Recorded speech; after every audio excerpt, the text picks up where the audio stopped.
Ayun, maayong buntag sa tanan mga kasuelo. Good morning. Good morning sa tanan. At mapagpalang araw po sa lahat ng mga kasuelo dyan. Kumusta ang lahat? Okay, araw po ng Sabado ngayon. So, ang oras natin ngayon ay 5:40 pa. Wala pang alas 6. Maaga po akong lulusong ngayon sa mga alaga. Para makapag na ako dito sa bahay. Siguro yung bakal maputol-putol ko na. So muna ako doon sa manok, tapos ikot ako doon papunta sa baboy. Good morning sa lahat, mayang buntag. Uy,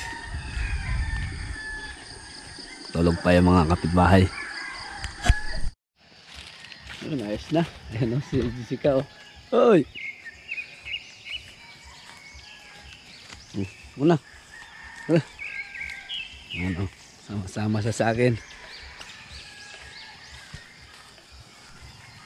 Kapain tayo ng baboy at tapos na yung manok. Maaga makapag-umpisa.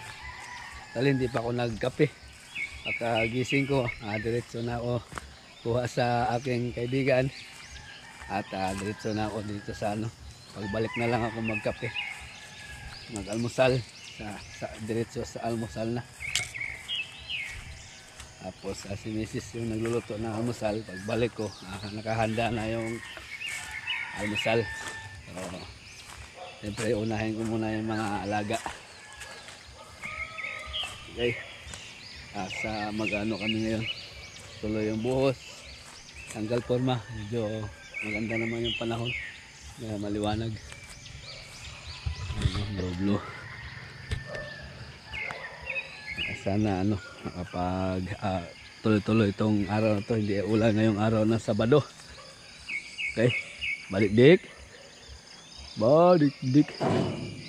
Wala na silang pagkain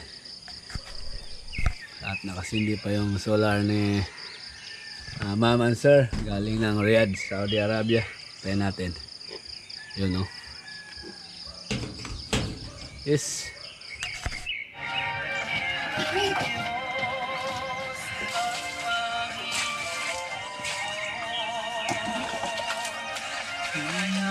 Ika'y walang katulad.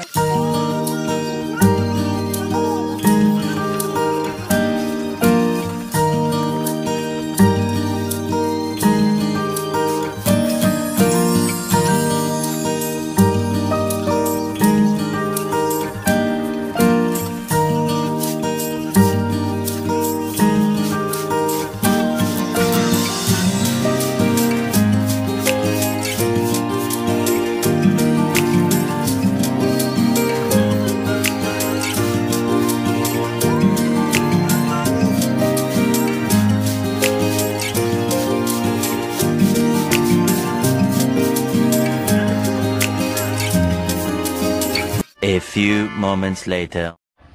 Doon, bumili ako ng bulinaw, dilis. Sarap to, kilaw. Tapos yung kalate sabaw ba, lagyan tanglad, lagyan malunggay. Okay, sabaw, almusal kami. Bumili ako ng dilis, ayun o. Okay, almusal ba, kilaw, tsaka sabaw ko yung iba. Yan, lagyan, tanggalan ko lang yung ulo tsaka bituka bago ko ikilaw. Tapos yung iba lagyan kong tanglad, sinabawan, tinula ba, lagyan ng ng talbos ng alokbate. Meron na alokbate dyan. Tapos malunggay.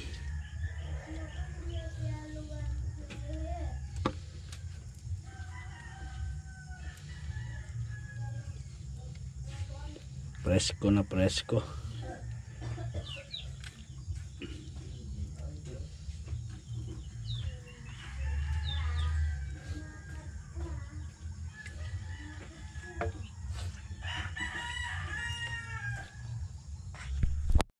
Ayun, umpisa na ang magawa dito sa bahay. Para tapos na to. Para wala nang nag pala ako Oh, Joy. Dumaan si Chain. Nag pala ako. Kilaw at tinula. So niluluto pa naman yung tinula. Yan, kuha muna ako ng tanlad pang ano dun sa Bulinaw, Dilis. Yan, tanlad. Dito to sa aming farm ni Andro sa kamuting kahoy. Yan, ayan ang kamuting kahoy. Ang tanim namin. Yan, yes. May tanlad, tapos meron din kaming talbos doon. Okay. Yun. Dali na. Ayan, maraming salamat po sa lahat ng suporta at nagtitiwala sa akin. Salamat po marami sa mga... 1 hour later.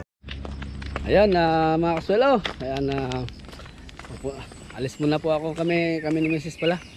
Dahil kailangan ni Tito Danny yung mahabang cordon.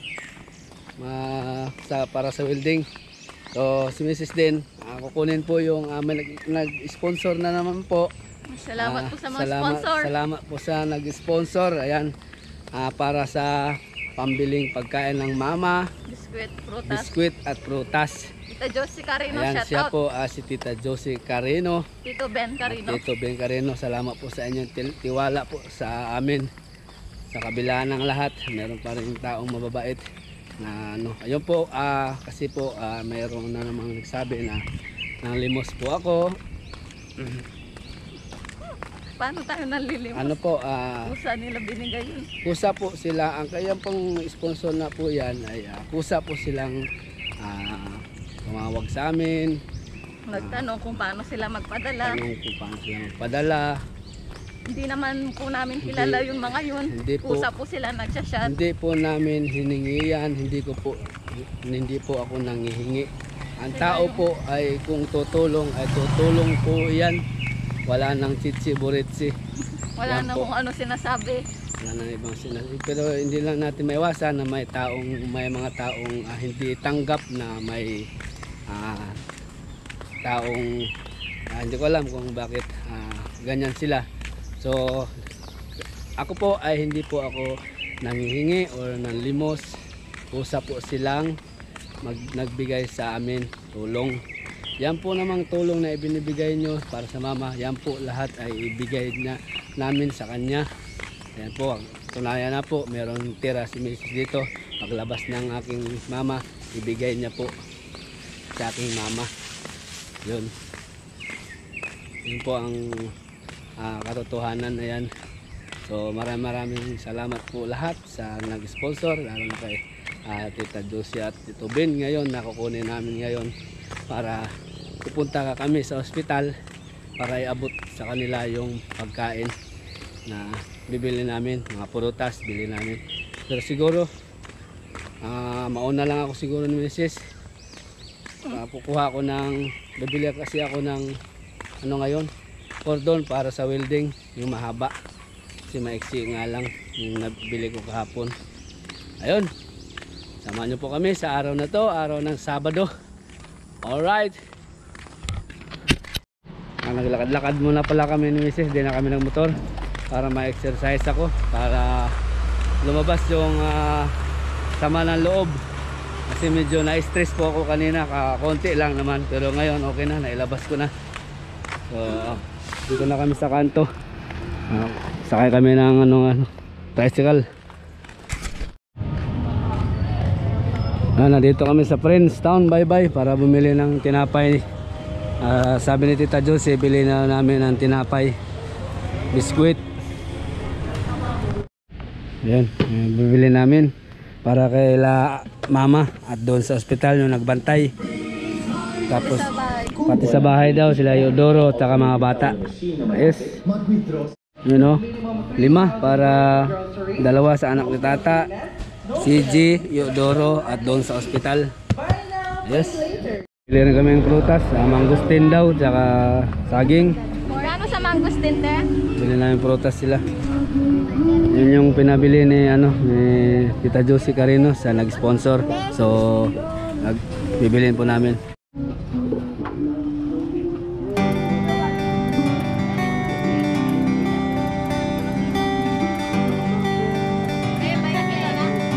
boss.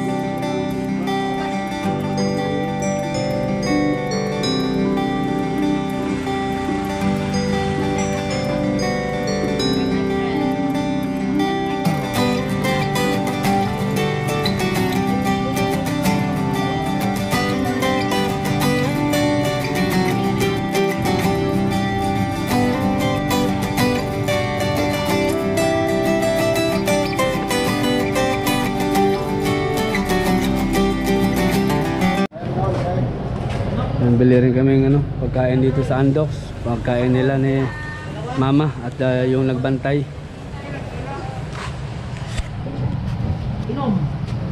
Ayun. Ayan, nakabili na po kami ng ulam nila ni mama. Diretso na po kami sa ospital. Kasi mag-alas 10 na. Wala pa kaming ulam dun sa nagtatrabaho sa bahay. Takbo na ako kasi oras na. Pupunta pa kami ng ospital. Ayun, si Mrs. nakasakay na ng pedicab o tricycle. Yun, oh, hospital Noy.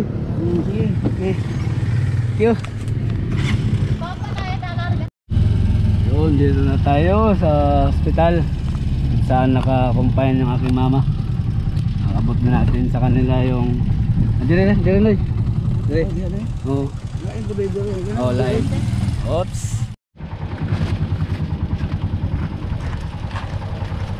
Sakay balik tayo po. Oo. Ang atol ko dyan sugot. Hindi pa kamo to dyan. Sandali lang yan kuya. Ilagay lang. Di.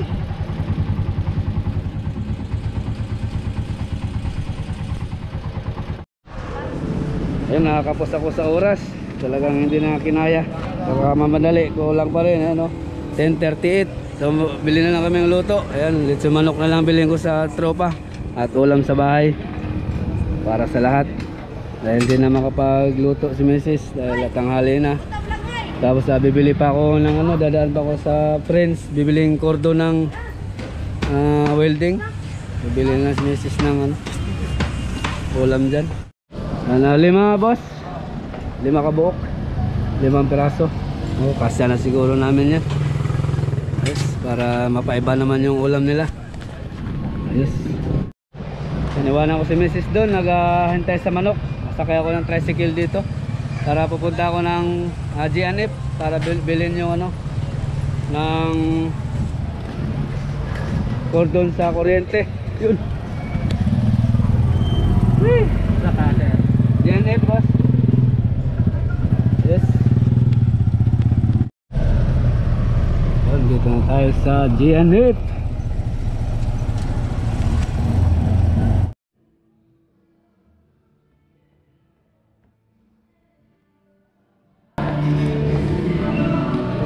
Yun no.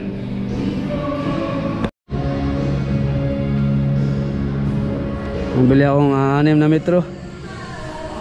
Yan po, ginawa ko ng 7 meters para mahaba ng konti. Yun, takbo, nakabili na kami. Si Pablo oh. Pablo, tara Pablo, ikaw na naman. Ikaw na naman. Ako na naman, Pintanos. Yan, dito na kami sa bahay. Ay, dito na ginamit na ni Dani. Ito yung sinasabi ko. Ano, hinihintay niya yung cordon. 7 meters ang nabili ko. Ayan ang gagamitin namin. Ayan. Metro. 199 ang metro niyan. 7 meters. Nagkakalaga ng kulang-kulang 1.4. Yan po ang aming rebaring. Yan. Kaya papapalaban na si 250 plus MMA power. Ayan, papapalaban na siya. Tingnan namin kung anong performance nito. So ano na, 11:50 na oh. Hindi nga ano, alanganin magluto pa ng ulam, kaya bumili na lang ako ng ulam. Tsaka yung tinapay nila ni tig-isa sila nito. Ito Doro, 2 anak ni Tata at ni Loloy. At CJ.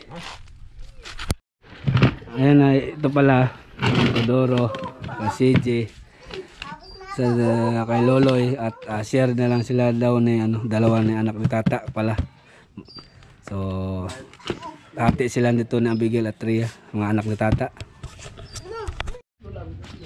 Ibigay ko na ni Tudoro yung pinapay. Yo. Dahil tinapay. Pang merienda ba? Pang gigot-gigutan mo ba? Pinabigay ni Tita Josie Carino yan. Kaya maraming salamat po Tita Josie Carino sa tinapay mo sa kanila ni Tito Doro. Maraming salamat po. At CG, Loloy, at sa mama ko. At kay doon sa anak ni Tata, hati sila doon sa isa. So tama-tama to habang nagpapahinga si Tito Doro, may merienda siya sa hapon. Pinapay. Ayos, habang padoyan-doyan siya, meron siyang pinapay. Okay? Oh, ayan na. Gio, ang merienda mo. Tito Josie Carino, maraming salamat po sa binigay niyo ah. Maraming salamat po. Bye-bye. Ano, break time muna. Kain. It's manok. Okay. Kasi nga pang ano, pang magas. Akwan. Bira. Bira, Jess.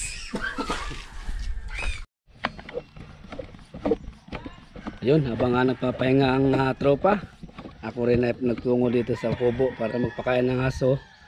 At diligan ko yung aking talong dahil uhaw na uhaw sila. Ano.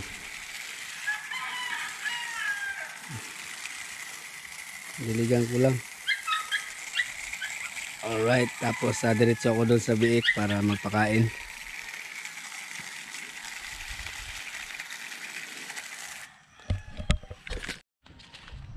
Punta na po ako dito sa biik para magpakain. Siyempre, oras na sa kanilang merenda. Siyempre, meron din si Jessica. Si Andy na ano na, napakain ko na roon sa kabila. Andy! Ay, Jessica! Yun o, yun o.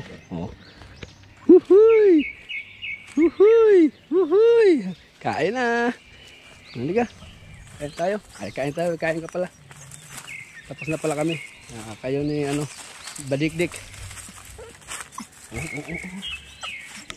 Ay. Dik, aba, wala na rin pagkain sila. Ano? Yes. Okay, pakain muna po ako. Ay, paliguan ko rin si Jessica. Hoy, dito. Banlaw, natapos ka ng magsabon. Para presko ka. Yung baboy, presko na, nakakain na. Ikaw nakakain, pero hindi ka pa nakaligo. So, banlawan muna kita.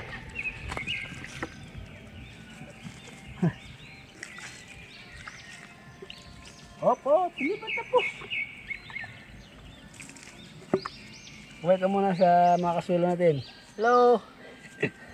Dali lang, meron pa sabon.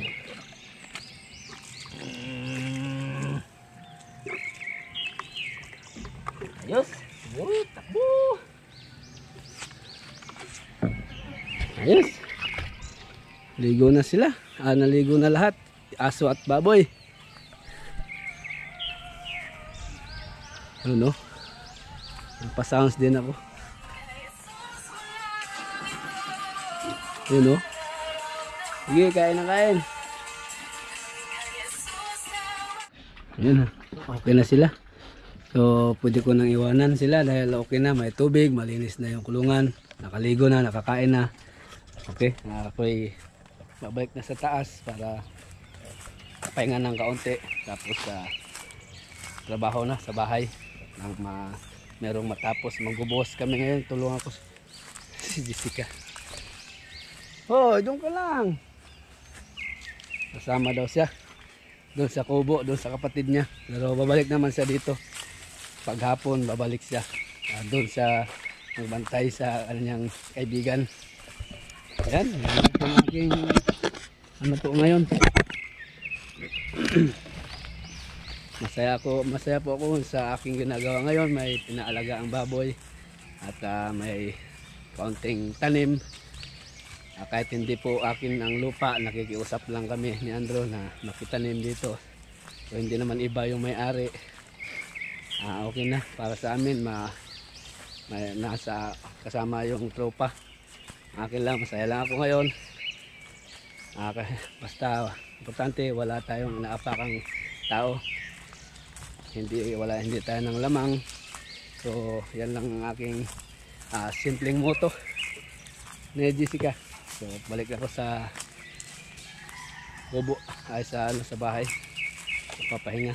So nadiligan ko na rin yung mga talong. So malapit na yan, next week siguro pwede na ilipat. Okay. Ayun. Okay na, buhusan na. Boss, anong may bisita kami? Oo. Dati payat-payat to ngayon. Ayun, babata ko rin yun pero big time na rin. Nagtatrabaho sa Globe. So binisita kami. So tuloy ang buhos. Buhos na kami. Yes. At may mga bisita dito. So magpabrikit na ako ng ng ito. Small toy.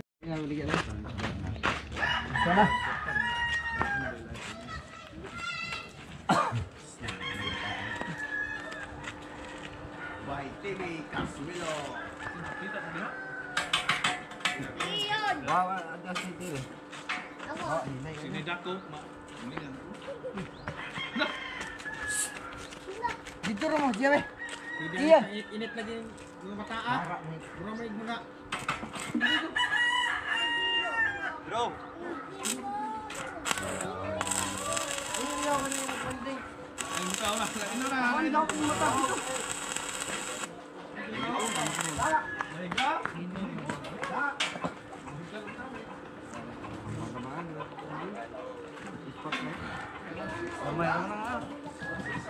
Sila may puto ng ulo. 1, 2, 3, come on!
Yun, nakabuo na kami isa. Ano? Para to sa sentro dito. Tapos yung mahaba cross. Yun ang pinaka-beam namin. 30 din ang lapad. Parang poste. Oy. Nakumbiya. Yan po, tigil ang operasyon dahil umulan. Isasampa na sana namin yung pinabrikit naming rebaring doon sa pang beam namin, yung angle bar.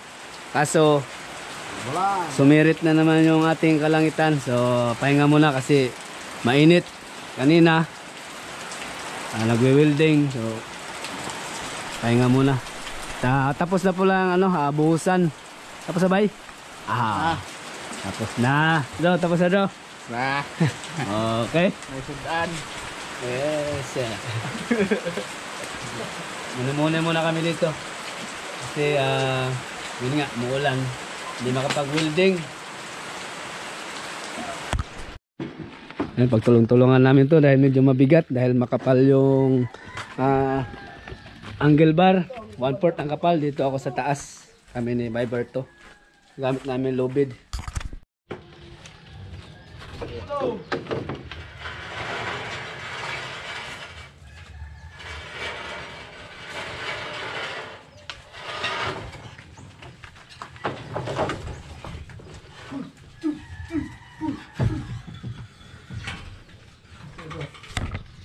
Sa draw. 1, 2, 3. Draw. 1, 2, 3. Ubos na lang. Iluwas. Iluwas na. Ini na ya. 1, 2. Pumok mo na. Ito ko kanya. Kalibay mo ba na dawa na? Sige. Ay, hawakan ko nga itong mata. Layo na kayo. Tulingig na.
Ayan na siya. Magandang hapon po sa mga kaswilo dyan.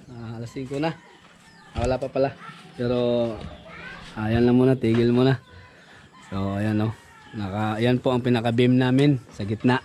Tapos meron pa kami pong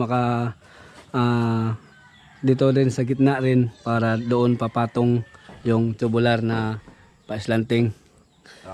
Raptor. Yung pang-raptor namin doon sasampa sa gitna para matibay siya. Pero hindi na ganito ang kalapad yung aming gagawin. 30 ito pero yung siguro 60 ba o basta malapad dito. So i-actual namin, tansian namin. Tapos kukunin namin sukat yung gaano kalapad yung aming gagawin ganyan. So ayan po ang aming beam. Ayan na siya, bakal siya. Matibay na po yan. Ayan po ang nagawa ngayong maghapon. Ayun.